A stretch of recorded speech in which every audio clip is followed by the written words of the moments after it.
राधे राधे दोस्तों, आध्यात्मिक धारा में आपका स्वागत है। श्री दुर्गा सप्तशती दूसरा अध्याय, देवताओं के तेज से देवी का प्रादुर्भाव और महिषासुर की सेना का वध। मैं कमल के आसन पर बैठी हुई प्रसन्न मुख वाली महिषासुर मर्दिनी भगवती महालक्ष्मी का भजन करती हूँ, जो अपने हाथों में अक्षमाला, फरसा, गदा, बाण, वज्र, पद्म, धनुष, कुंडिका, दंड, शक्ति, खड्ग, ढाल, शंख, घंटा, मधुपात्र, शूल, पाश और चक्र धारण करती है। ऋषि कहते हैं, पूर्व काल में देवताओं और असुरों में पूरे 100 वर्षों तक घोर संग्राम हुआ था। उसमें असुरों का स्वामी महिषासुर था और देवताओं के नायक इंद्र थे। उस युद्ध में देवताओं की सेना महाबली असुरों से परास्त हो गई। संपूर्ण देवताओं को जीतकर महिषासुर इंद्र बन बैठा। तब पराजित देवता प्रजापति ब्रह्मा जी को आगे करके उस स्थान पर गए जहां भगवान शंकर और विष्णु विराजमान थे। देवताओं ने महिषासुर के पराक्रम तथा अपनी पराजय का यथावत वृतांत उन दोनों देवेश्वरों से विस्तार पूर्वक कह सुनाया। वे बोले, भगवान, महिषासुर सूर्य, इंद्र, अग्नि, वायु, चंद्रमा, यम, वरुण तथा अन्य देवताओं के भी अधिकार छीनकर स्वयं ही सबका अधिष्ठाता बना बैठा है। उस दुरात्मा महिष ने समस्त देवताओं को स्वर्ग से निकाल दिया है। अब वे मनुष्यों की भांति पृथ्वी पर विचरते हैं। दैत्यों की यह सारी करतूत हमने आप लोगों से कह सुनाई। अब हम आपकी ही शरण में आए हैं। उसके वध का कोई उपाय सोचिए। इस प्रकार देवताओं के वचन सुनकर भगवान विष्णु और शिव ने दैत्यों पर बड़ा क्रोध किया। उनकी भौहें तन गई और मुंह टेढ़ा हो गया। अब अत्यंत कोप में भरे हुए चक्रपाणी श्री विष्णु के मुख से एक महान तेज पैदा हुआ। इस प्रकार ब्रह्मा, शंकर तथा इंद्र आदि अन्य अन्य देवताओं के शरीर से भी बड़ा भारी तेज निकला। वह सब मिलकर एक हो गया। महान तेज का वह पुंज ज्वल्यमान पर्वत सा जान पड़ा। देवताओं ने देखा, वहां उसकी ज्वालाएं संपूर्ण दिशाओं में व्याप्त हो रही थी। संपूर्ण देवताओं के शरीर से प्रकट हुए उस तेज की कहीं तुलना नहीं थी। एकत्रित होने पर भी वह एक नारी के रूप में परिणत हो गया और अपने प्रकाश से तीनों लोकों में व्याप्त जान पड़ा। भगवान शंकर का जो तेज था, उससे उस देवी का मुख प्रकट हुआ। यमराज के तेज से उसके सिर में बाल निकल आए। श्री विष्णु भगवान के तेज से उसकी भुजाएं उत्पन्न हुई। चंद्रमा के तेज से दोनों स्तनों का और इंद्र के तेज से मध्य भाग का प्रादुर्भाव हुआ। वरुण के तेज से जंघा और पिंडली तथा पृथ्वी के तेज से नितंब भाग प्रकट हुआ। ब्रह्मा के तेज से दोनों चरण और सूर्य के तेज से उनकी उंगलियां हुई। वसुओं के तेज से हाथों की उंगलियां और कुबेर के तेज से नासिका प्रकट हुई। उस देवी के दांत प्रजापति के तेज से और तीनों नेत्र अग्नि के तेज से प्रकट हुए थे। उसके भौहें संध्या के और कान वायु के तेज से उत्पन्न हुए थे।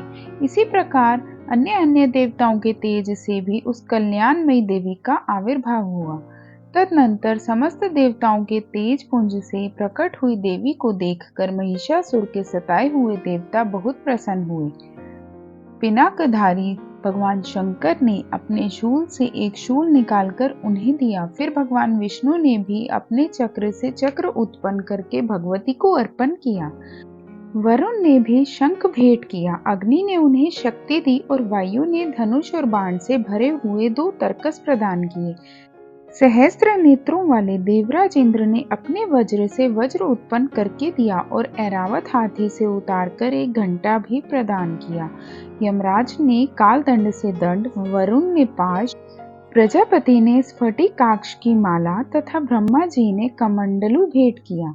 सूर्य ने देवी के समस्त रोमकूपों में अपनी किरणों का तेज भर दिया। काल ने उन्हें चमकती हुई ढाल और तलवार दी। क्षीर समुद्र ने उज्जवल हार और कभी जीर्ण न होने वाले 2 दिव्य वस्त्र भेंट किए।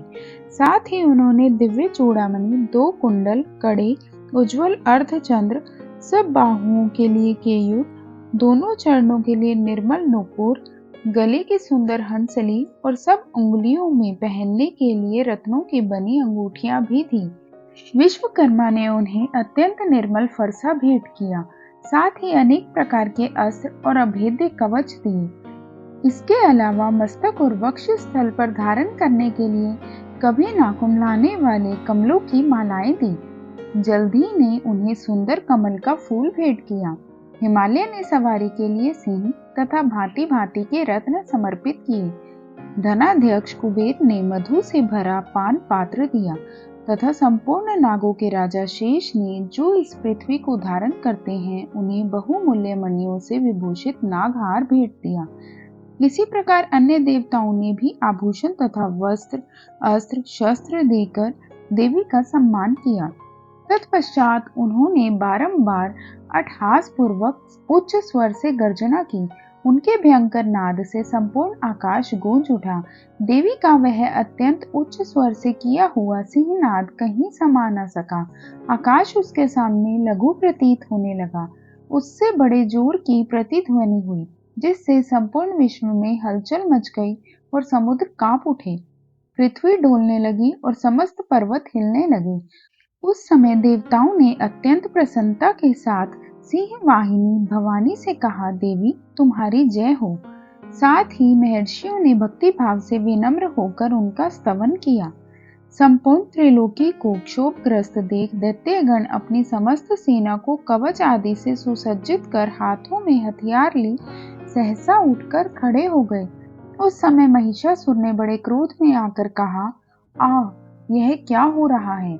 फिर वह संपूर्ण असुरों से घिरकर उस सिंहनाद की ओर लक्ष्य करके दौड़ा और आगे पहुंचकर उसने देवी को देखा, जो अपने प्रभा से तीनों लोकों को प्रकाशित कर रही थी। उनके चरणों के भार से पृथ्वी दबी जा रही थी। माथे के मुकुट से आकाश में रेखा सी खींच रही थी तथा वे अपने धनुष की टंकार से सातों पातालों को क्षुब्ध किए देती थी। देवी अपनी हजारों भुजाओं से संपूर्ण दिशाओं को आच्छादित करके खड़ी थी। तदनंतर उनके साथ दैत्यों का युद्ध छिड़ गया। नाना प्रकार के अस्त्र शस्त्रों के प्रहार से संपूर्ण दिशाएं उभादासित होने लगी। चिक्षुर नामक महान असुर महिषासुर का सेना नायक था। वह देवी के साथ युद्ध करने लगा। अन्य दैत्यों की चतुरंगिनी सेना साथ लेकर चामर भी लड़ने लगा। 60,000 रथियों के साथ आकर उदग्र नामक महादैत्य ने लोहा लिया। 1 करोड़ रथियों को साथ लेकर महाहनु नामक दैत्य युद्ध करने लगा, जिसके रोए तलवार के समान तीखे थे। वह असीलोमा नाम का महादैत्य 5 करोड़ रथी सैनिकों सहित युद्ध में आ डटा। 60 लाख रथियों से घिरा हुआ बाष्कल नामक दैत्य भी उस युद्ध भूमि में लड़ने लगा। परिवारित नामक राक्षस हाथी सवार और घुड़सवारों के अनेक दलों तथा 1 करोड़ रथियों की सेना लेकर युद्ध करने लगा। बिडाल नामक दैत्य 5 अरब रथियों से घिरकर लोहा लेने लगा। इनके अतिरिक्त और भी हजारों महादैत्य रथ, हाथी और घोड़ों की सेना साथ लेकर महादेवी के साथ युद्ध करने लगे। स्वयं महिषासुर उस रणभूमि में कोटि कोटि सहस्त्र रथ, हाथी और घोड़ों की सेना से घिरा हुआ खड़ा था। वे दैत्य देवी के साथ तोमर, भिंदीपाल, शक्ति, मूसल, खड्ग, परशु और पट्टिश आदि अस्त्र शस्त्रों का प्रहार करते हुए युद्ध कर रहे थे। कुछ दैत्यों ने उन पर शक्ति का प्रहार किया, कुछ लोगों ने पाश फेंके तथा कुछ दूसरे दैत्यों ने खड्ग प्रहार करके देवी को मार डालने का उद्योग किया। देवी ने भी क्रोध में भरकर खेल खेल में ही अपने अस्त्र शस्त्रों की वर्षा करके दैत्यों के वे समस्त अस्त्र शस्त्र काट डाले। उनके मुख पर परिश्रम तथा थकावट का रंच मात्र भी चिन्ह नहीं था। देवता और ऋषि उनकी स्तुति करते थे और वे भगवती परमेश्वरी दैत्यों के शरीरों पर अस्त्र शस्त्रों की वर्षा करती रही। देवी का वाहन सिंह भी क्रोध में भरकर गर्दन के बालों को हिलाता हुआ असुरों की सेना में इस प्रकार विचरने लगा, मानो वनों में दावानल फैल रहा हो। रणभूमि में दैत्यों के साथ युद्ध करती हुई अंबिका देवी ने जितने निश्वास छोड़े, वे सभी तत्काल सैकड़ों हजारों गणों के रूप में प्रकट हो गए और परशु, भिंदीपाल, खड्ग और पट्टिश आदि अस्त्रों द्वारा असुरों का सामना करने लगे। देवी की शक्ति से बड़े हुए वे गण असुरों का नाश करते हुए नगाड़ा और शंख आदि बाजे बजाने लगे। उस संग्राम महोत्सव में कितने ही गण मृदंग बजा रहे थे तदनंतर देवी ने त्रिशूल से, गदा से, शक्ति की वर्षा से और खड़ग आदि से सैकड़ों महादैत्यों का संहार कर डाला। कितनों को घंटों के भयंकर नाद से मूर्छित करके मार गिराया। बहुतेरे दैत्यों को पाश से बांधकर धरती पर घसीटा। कितने ही दैत्य उनकी तीखी तलवार की मार से दो दो टुकड़े हो गए। कितने ही गदा की चोट से घायल हो धरती पर सो गए। कितने ही मूसल की मार से अत्यंत आहत होकर रक्त वमन करने लगे। कुछ दैत्य शूल से छाती फट जाने के कारण पृथ्वी पर ढेर हो गए। उस रण आंगन में बाण समूहों की वृष्टि से कितने ही असुरों की कमर टूट गई। बाज की तरह झपटने वाले देव पीड़क दैत्यगण अपने प्राणों से हाथ धोने लगे। किन्हीं की बाहें छिन्न भिन्न हो गई। कितनों की गर्दनें कट गईं। कितने ही दैत्यों के मस्तक कट कट कर गिरने लगे। कुछ लोगों के शरीर मध्य भाग में ही विदीर्ण हो गए। कितने ही महादैत्य जांघें कट जाने से पृथ्वी पर गिर पड़े। कितनों को ही देवी ने एक बांह, एक पैर और एक नेत्र वाले करके दो टुकड़ों में चीर डाला। कितने ही दैत्य मस्तक कट जाने पर भी गिरकर फिर उठ जाते और केवल धड़ के ही रूप में अच्छे अच्छे हथियार हाथ में ले देवी के साथ युद्ध करने लगते थे। दूसरे कबंध युद्ध के बाजों की लय पर नाचते थे। कितने ही बिना सिर के धड़ हाथों में खड़ग, शक्ति और रिष्टि लिए दौड़ते थे और दूसरे दूसरे महादैत्य ठहरो ठहरो यह कहते हुए देवी को युद्ध के लिए ललकारते थे। जहाँ वह घोर संग्राम हुआ था वहाँ की धरती देवी के गिराए हुए रथ, हाथी, घोड़े और असुरों की लाशों से ऐसे पट गई थी कि वहाँ चलना फिरना असंभव हो गया था। दैत्यों की सेना में हाथी, घोड़े और असुरों के शरीर से इतनी अधिक मात्रा में रक्तपात हुआ था कि थोड़ी ही देर में वहाँ खून की बड़ी बड़ी नदियां बहने लगी। जगदम्बा ने असुरों की विशाल सेना को क्षण भर में नष्ट कर दिया। ठीक उसी तरह जैसे तृण और काठ के भारी ढेर को आग कुछ ही क्षण में भस्म कर देती है, और वह सिंह भी गर्दन के बालों को हिला हिलाकर जोर जोर से गर्जना करता हुआ दैत्यों के शरीरों से मानो उनके प्राण चुने लेता था, वहां देवी के गणों ने भी उन महादैत्यों के साथ ऐसा युद्ध किया जिससे आकाश में खड़े हुए देवतागण उन पर बहुत संतुष्ट हुए और फूल बरसाने लगे। इस प्रकार श्री मार्कंडेय पुराण में सार्वणिक मनवंतर की कथा के अंतर्गत देवी महात्म्य में महिषासुर की सेना का वध नामक दूसरा अध्याय पूरा हुआ। जय दुर्गा माँ।